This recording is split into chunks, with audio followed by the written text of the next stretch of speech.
fact is COVID-19 was a biological attack on the world. It was to, number one, impact the economies. Look at it. Look at this place. First time I've been here since COVID-19. It's an air raid. And so they've impacted our economies. Number two, it was a direct attack on the election. And they knew what was going to happen. So obviously the Democrats, whether they're in a party or what, are in collusion with this. And what they initially started with Hong Kong, taking over Hong Kong, violating what the treaty was and all that. So they want, it's hybrid warfare, using cyber warfare and different tools, economics, a whole host of things, to change the world. And they have done it very effectively. Now, what we are all of a sudden realizing, because I didn't become involved with this till the 1st of November, when I found out that a program called Hammer and Scorecard were going to be used as a cyber weapons tool, cyber warfare tool, to take and change the voting. And it did. And I called Rudy and Sydney, and someone got me in touch with them and told them. So I learned on the 1st of November, Sunday. The 2nd, I was on Steve Bannon's show with Sydney as a co-host, saying what was going to happen. And on the 3rd, what happens? It's factual.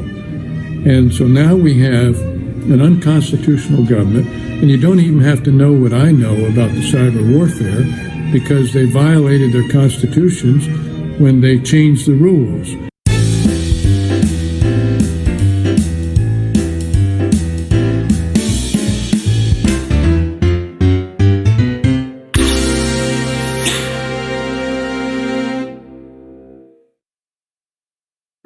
And let's examine those battleground states that they know that the fraudulent voting came in. And it always comes in late at night. And so what we found ourselves with, again, and I found it this Tuesday night, is they have taken control.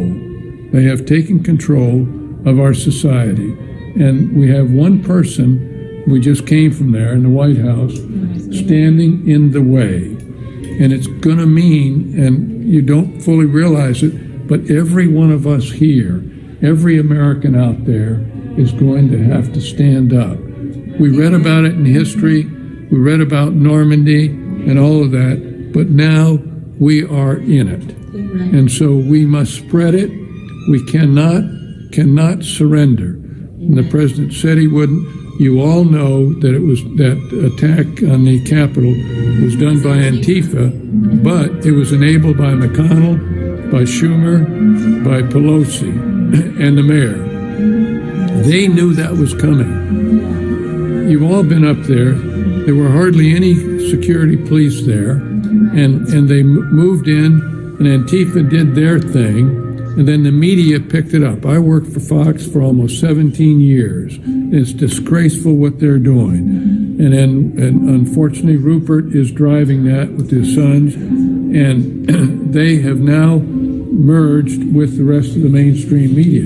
This is serious. This is expanding. We cannot let it happen. We don't have 4 years. As Hong Kong is seeing, we do not have time. Time is against us.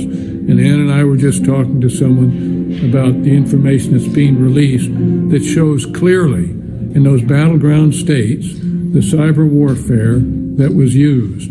We also I found out yesterday, that Comey, the former FBI director, sold the Hammer and Scorecard, this top secret program, to the Chinese. So you now have this top secret program that is like your iPhone. It gets in, it's called Hammer, it gets into the voting network, and then it has an application like on your iPhone. You have all those apps.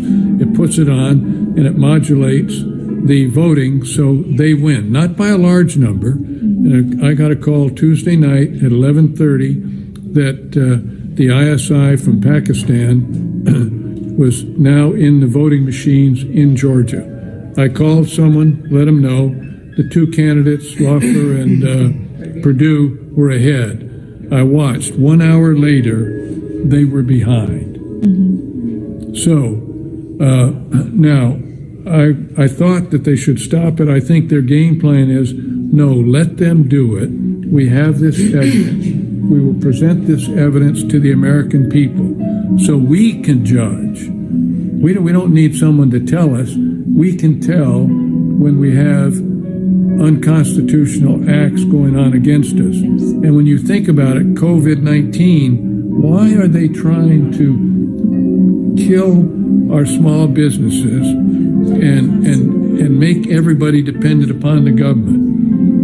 Democratic socialism is the front door to communism. And none of us ever thought that we would be in that position today where this country became a communist society.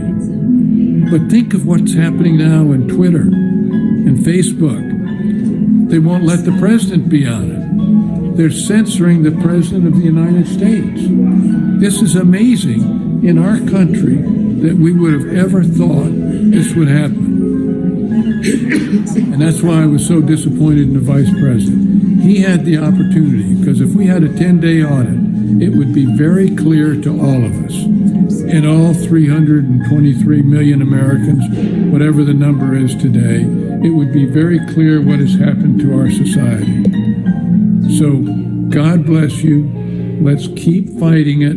Let's support this president and the people like ourselves that understand what's happening in front of us.